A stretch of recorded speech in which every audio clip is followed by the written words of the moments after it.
Hello, আসসালামু আলাইকুম। নিপুণ বলছি বরিশাল থেকে। যে যেখান থেকে দেখছেন সবাইকে আরও একবার আমার পেজে স্বাগতম।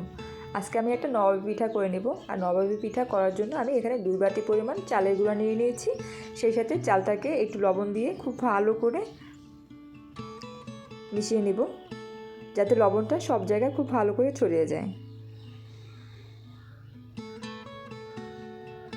চালটা খুব ভালো করে মাখা হয়ে গেলে আমি আগে থেকেই ঘন খেজুর গুঁড়ে হালকা একটু পানি মিশিয়ে এটা গুলিয়ে রেখেছিলাম। আস্তে আস্তে আমি চালের গুঁড়ার সাথে সেই পানিটা অ্যাড করে দেব। এটা আমার গুড়ের কাজ করবে, তো এখানে আমি গুড় দিয়ে দিচ্ছি। অল্প অল্প করে পানিটা মিক্স করতে হবে, যাতে একেবারে বেশি না হয়ে যায়। তাই অল্প অল্প করে আমি গুড়টা অ্যাড করে নিচ্ছি। খুবই স্বল্প কিছু উপকরণে আপনার বাসায় হাতের কাছে থাকা খুবই স্বল্প কিছু উপকরণে আপনি শীতের একটা মজাদার পিঠা বানিয়ে নিতে পারতেছেন। এটা যে এত বেশি ভালো লাগে, ঠান্ডা হলে একটু বেশিই ভালো লাগে।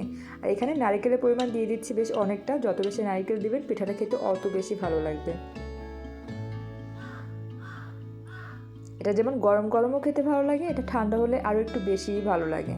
তো বাসায় থাকা যে কোনো একটা পটের এরকম মুখ আমি খুলে নিয়েছি। এখানে একটু গার্নিশিংয়ের জন্য উপর থেকে নারকেল অ্যাড করে দিয়েছি। আপনি চাইলে এখানে বাদামও ব্যবহার করতে পারেন। ক্রিম কালার পিঠাটার রং হয়েছে, উপর থেকে সাদা সাদা নারকেল দেখতে অনেক বেশি ভালো লাগে, অনেক বেশি সুন্দর লাগে, আর খেতেও অনেক বেশি স্বাদ হয়। তো এভাবে একে একে আমি সবগুলো পিঠা করে নিচ্ছি।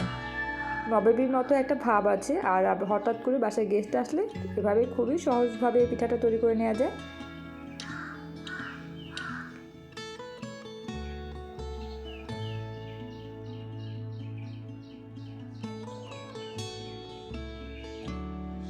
তো একে একে আমি সবগুলো পিঠা করে নিচ্ছি।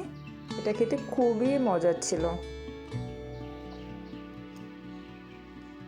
যে আমার সবগুলো পিঠা হয়ে গেছে, বেশ অনেকগুলো পিঠা হয়েছে। এগুলো এখন আমি সিদ্ধ করে নেব। সিদ্ধ করার জন্য আমি আগে থেকেই পানি গরম করতে বসিয়ে দিয়েছি। ধোয়া উঠতেছে, এ পর্যায়ে আমি পিঠাগুলো দিয়ে দেব। পিঠাটা যখন সিদ্ধ হয়ে যাবে, রং দেখেই বুঝতে পারবেন যেটা সিদ্ধ হয়ে গেছে।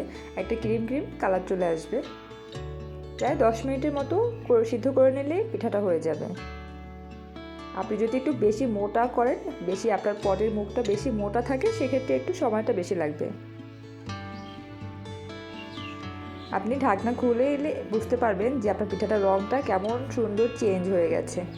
এবং সানা সানা অনেক রকম দেখতে, অন্য রকম দেখতে পিঠাটার রং হয়ে গেছে। খুবই লোভনীয় দেখতে। শীতের সময় এরকম একটা পিঠা আপনি খুব সহজে বাসায় করে নিতে পারতেছেন, কোনো রকম বেশি খাটনি ছাড়াই। তো আমার পিঠাটা হয়ে গেছে, এ পর্যায়ে পিঠাটা নামিয়ে নেব। এই যে আমার পিঠা রেডি। খুবই মজা, খুবই টেস্টি। শীতের সময় এরকম একটা পিঠা আপনি চাইলে করে নিতে পারেন। যারা খুব বেশি এক্সপার্ট না, আমি মনে করি তারাও চাইলে পিঠাটা করে নিতে পারবে। খুবই সহজ একটা রেসিপিতে আমি পিঠাটা আপনাদের সাথে শেয়ার করলাম। তো এটা আমার কাছে তো অনেক বেশি ভালো লাগতেছিল। এটা গরম গরম যেমন ভালো লাগতেছিল, পরদিন সকালে এটা খেতে আরও বেশি ভালো লাগতেছিল। তো আপনাদের কার কেমন লাগলো অবশ্যই কমেন্ট করে জানাবেন। ভিডিওটির কোনো অংশ যদি আপনার ভালো লাগে থাকে, প্লিজ মনে করে একটি লাইক দিয়ে দেবেন। Thanks for watching.